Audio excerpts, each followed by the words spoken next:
Hi there, I'm Beth. I'm a SHARP practitioner. SHARP stands for Self-Harm Awareness and Resource Project. If you want some more information about that, just pop back over onto the introduction video that we've got over on our YouTube channel and you can find out loads of information about us. So today we are delivering a workshop for parents and carers focusing around self-harm in children and young people and ways in which that you as a parent or carer can help support your child. I hope you enjoyed today's workshop. Please remember to leave us some feedback, it really would be appreciated. Let's start. Just like to remind you to be mindful of your own feelings throughout this and take as many breaks as you need. Self-harm is a sensitive topic, so look after yourself and contact support providers if you feel that you need any support after this. The objectives of this training is to explain and understand a definition of self-harm, understand risk factors and warning signs in relation to self-harm, and to understand how to help your child when they self-harm. Just take a moment to think about when you've had a bad day. How do you cope? We all have positive and negative ways of dealing with stress on an hour-to-hour or daily or weekly basis, depending on what that stress is. It is important to remember that we can go up and down the spectrum and that your child may go up to the crisis part, but with professional help they will be able to come back down. Just because your child has once been in crisis, it doesn't mean that they will always be there. Just the same as if your child has a healthy way of coping, it doesn't mean that a new stressor will not increase where they are on the spectrum. Again, they can go up and down just as we go up and down. Life can be difficult for young people, especially if we think of all the things in their worlds that they're having to deal with, such as the change in their hormones, concerns about their appearance, relationship difficulties, whether that be friends, family, partners, being bullied, substance misuse, questioning their sexuality or their gender identity. It is a minefield of emotions that they're trying to decipher. This is a video that was made by CAMS Young People and it gives an overview of how they see self-harm and the reactions that they have seen.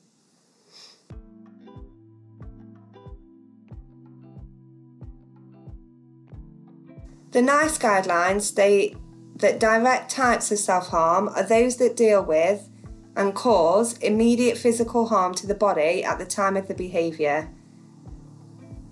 So these are some direct types of self-harm: cutting, gouging, burning, scratching, pulling hair out, hitting head or body, preventing the skin from healing, bruising or breaking bones, biting, punching or pinching, inserting objects, constricting airflow and self-poisoning.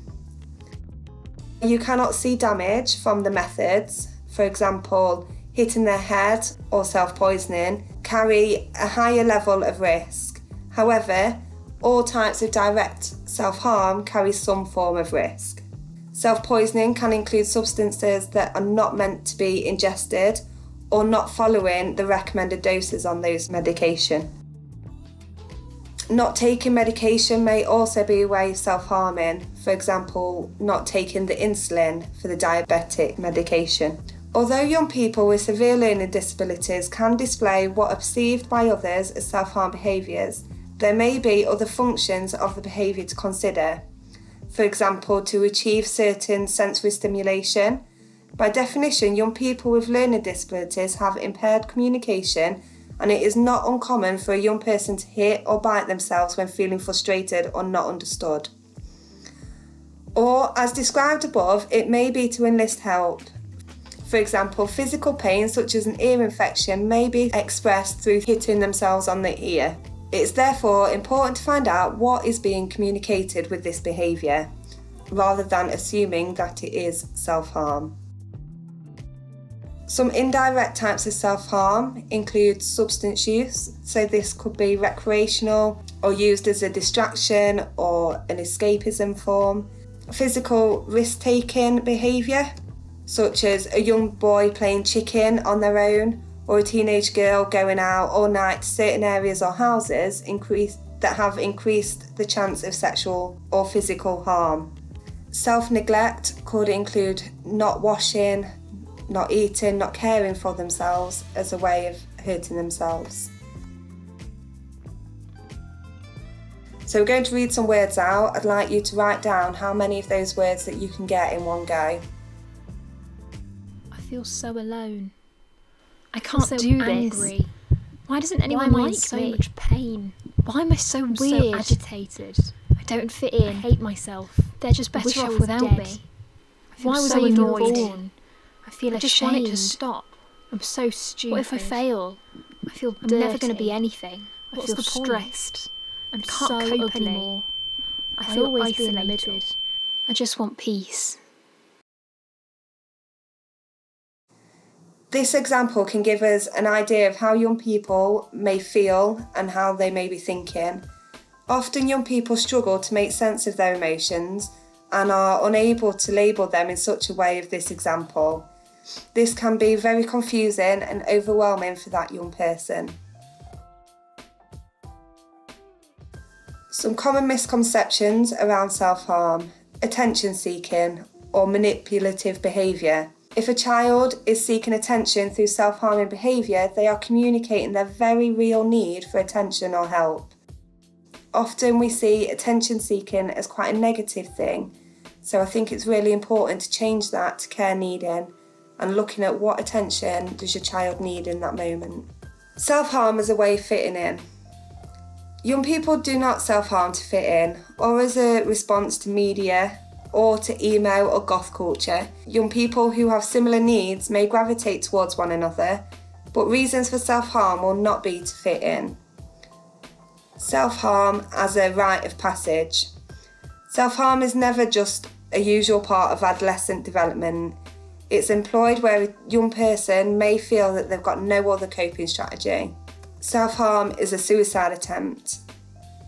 This is not true. Self-harm is often considered as a survival strategy rather than an attempt to end their life. Self-harm is a mental illness. Self-harm in itself is not a mental disorder, it is a coping strategy. Self-harm can be a sign of mental illness, and some young people may share that they hear voices telling them to hurt themselves. Often this voice is the young person's own negative self-talk, and they are not aware that this is what it is. This can obviously be really distressing for your child and worrying for professionals as well. However, hearing voices can also be linked with a mental disorder. Therefore, it is important to seek advice and guidance if you have any of these concerns. Girls only. Self-harm can affect everyone and anyone. It doesn't discriminate. Nationally, rates of self-harm are highest in women. However, we do have an increase of young boys coming forward with self-harm. This is a video from BBC Three, Myths about Self-Harm.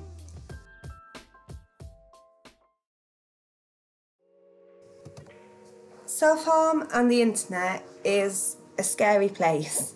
So it's really important that you're checking in with your child around what sites that they are on. We need to equip them to be able to use it safely. Sharing wounds of self-harm on social networks is often a way of expressing distress to others or help seeking, but sometimes it can lead to competitive behaviours. So we need to be really discouraging your child from sharing those wounds. Pro self-harm forums. Many of these sites actively encourage self-harm and suicide. The scary thing about them is that young people and your child can think that they are a credible source and may not see that actually that they're encouraging them to hurt themselves even more. So check with them what sites they are going on to and then check them against the NSPCC. Cyber self-harm, so self-trolling. Self-trolling is a way to gain negative emotional reinforcement, and it's extremely worrying as a self-harm behaviour can change rapidly or escalate. So this is where a young person might post something that would say that they're ugly, and then they create another account and encourage that thought and encourage that post.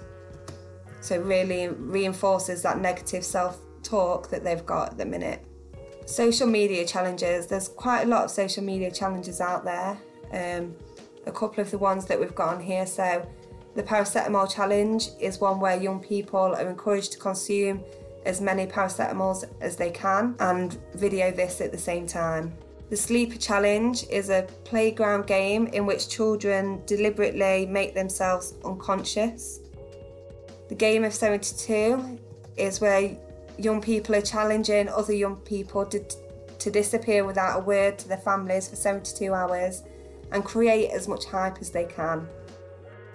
Neck nomination, so a version of this is where they can challenge others to drink a mixture of fluids, and that can include things like bleach and other chemicals. The whale challenge, which started in Russia, is where young people are befriended and encouraged to complete a series of tasks over 50 days, from cutting shapes and words leading to the final act of suicide. If you do see the whale symbol, then I would be encouraging getting in touch with the police. So some warning signs that we need to be aware of. So if your child is covering up, for example, wearing jumpers when it's really hot, not wanting to go swimming, unexplained cuts, bruises, burns and injuries, missing items, so things like your knives or your razors going missing, low mood or changes in mood. If you've noticed that there's lots of kind of feelings of worthlessness or low self-esteem, if there's changes in their eating or their sleeping patterns, so they're eating less or eating more, or sleeping less or sleeping more, it might be a warning that actually something's not quite right at the minute. Changes in friendships can be a significant warning, and it's important to be investigative, and it's important to have that conversation with your child about who they are hanging around with and who their friends are and what makes a good friend. Withdrawal or isolation, so stopping doing things that they used to really enjoy, spending loads of time in their bedroom and never wanting to come out. Alcohol or substance use. So these are not an unlimited list of warning signs. Just because your child might be displaying one or two of these warning signs also doesn't mean that they are using self-harm as a coping strategy. However, it might be worth having that conversation of, are they okay? How are they feeling? So some coping strategies. So some unhealthy coping strategies, ones like isolating themselves away from others, withdrawing from activities they usually enjoy, staying up late, lots of negative self-talk, might be ways that they're trying to kind of cope with their emotions and how they're feeling, but in a non-healthy way. Healthy ways of them being able to cope, so talking to other people, and that could be to yourselves, to friends, to trusted adults, an increase in exercise or using exercise. So exercise releases happy hormones that make us naturally feel better. And that's similar with socialising, so being around people of their own age and spending time with family, all of those kind of things make someone feel like they're part of something and helps build their identity. Taking time to relax and using relaxation as a way of coping is a really helpful way of being able to deal with those overwhelming emotions sometimes. So things like mindfulness or taking a nice bath, things that will relax the body and the mind. So doing something that they enjoy, building that enjoyment into their kind of daily life or their weekly lives will help increase how they're feeling and help increase their mood. Again, it releases those happy hormones. Self-care, so eating regularly and getting some good sleep. So being mindful of that bedtime routine, switching off phones, those kind of things. Positive self-talk, so this might be that you look at maybe creating some positive quotes, some ways of challenging their negative self-talk that they might be so used to that they find it really difficult to change how they say that. So thinking about things in a more positive way and having that encouragement to do that through different posters or memes. So how can you help your child? So these were from young people, things that are helpful to them when talking around self-harm with their parents. So they really want you to be clear and calm, to acknowledge their distress, think together how you can get through this rather than just taking over. Listen, so giving them that time to talk about it there and then if they want to, or that space that they might need. So they might just need a cuddle and you to sit with them, but not talk about it in that moment, and then being able to talk about it with you later and coming back to it might be more helpful for your child. Ask them what would help and how you can help make this work. So encourage future plans, get things booked in the diary, and that might be with yourselves as a family, or it might be with their peers. Try and encourage those future plans that build hopefulness. Encourage them to help access support. So that might be giving them the information around what support is out there, how they can get that. It might be that you will have to complete a referral form for them, or it might be that you can talk to their teachers around this if they're okay with that. So encouraging and getting that support from your child and getting the plan together with them will help them be able to access that support. Remain consistent with your boundaries. It's really important that your child knows where they're at, knows what they can do and knows what they can't do. And having those boundaries in place is really important to keep that consistency. Acknowledge your own needs. It's really important that you get that support that you need, whether that's from friends and family or whether it's from outside agencies and professional help and support. Self-harm is a sensitive topic, like I said at the beginning, and it's important that you know that you can handle what's going on, and it's absolutely okay if you feel like you can't in that moment. You just need to then get that support and that help. Things that young people have said are really unhelpful, so telling them to stop. Sometimes self-harm is the only way that they can cope with how they're feeling, and telling them to stop is really unhelpful and puts a lot of pressure onto your child. Making promises, unfortunately, I know we all would like to, but we can't wave a magic wand, and actually making promises that you can't keep won't help your child. Being supportive in that moment will help them. Asking why. A lot of young people don't know why they're self-harming, and this is probably typical of your child. They probably don't know what's going on or what it was that caused that trigger. All they know that at the minute is that it helps. Blame and punishment. So blame and punishment, blaming yourself, blaming your child. It's nobody's fault that your child is using self-harm as a way of coping. So try and reduce that blame and punishment. Blame and punishment also adds into the cycle of self-harm and keeps it going round in that cycle. Ignoring the self-harm isn't helpful, but making sure you're going at the pace of your child will be helpful. Nobody wants it to be the elephant in the room. So talk to them and remember that it is a sensitive topic, so maybe make sure it's the right time to be talking to them. Right time for you and the right time for them. Some support services that are around Nottingham. So you have Cooth that offer face-to-face and online counselling. Childline, who nationally have a helpline, a 24-hour helpline.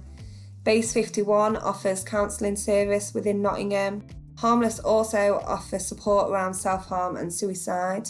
And then Sharp also offer to children and young people within Nottingham City help and support around their self-harm and suicidal thoughts, ideation, behaviours. So some useful services for parents and carers. You've got the NHS website, which has a lot of useful information around self-harm.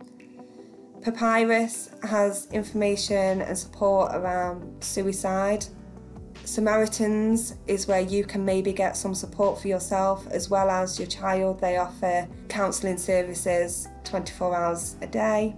There is also some useful services and support resources on our YouTube channel, so just have a little more of a look around on our Sharp YouTube channel and you should be able to find some more resources there. If you do have any more questions or queries, please get in touch with us through the Cams Sharp email address that you can see on here now, and we'll try and get back to you as soon as possible. Please don't leave any details about your child or anything that is going on in there, as it's not a secure email. There is also the CAMS Crisis team within Nottingham City and Nottinghamshire that offer 24-hour support. If your child is in crisis, please contact them or go to A&E. I hope that you found this helpful and useful. Please, like I said, check out the website and the YouTube channel for some more support and resources. Thank you.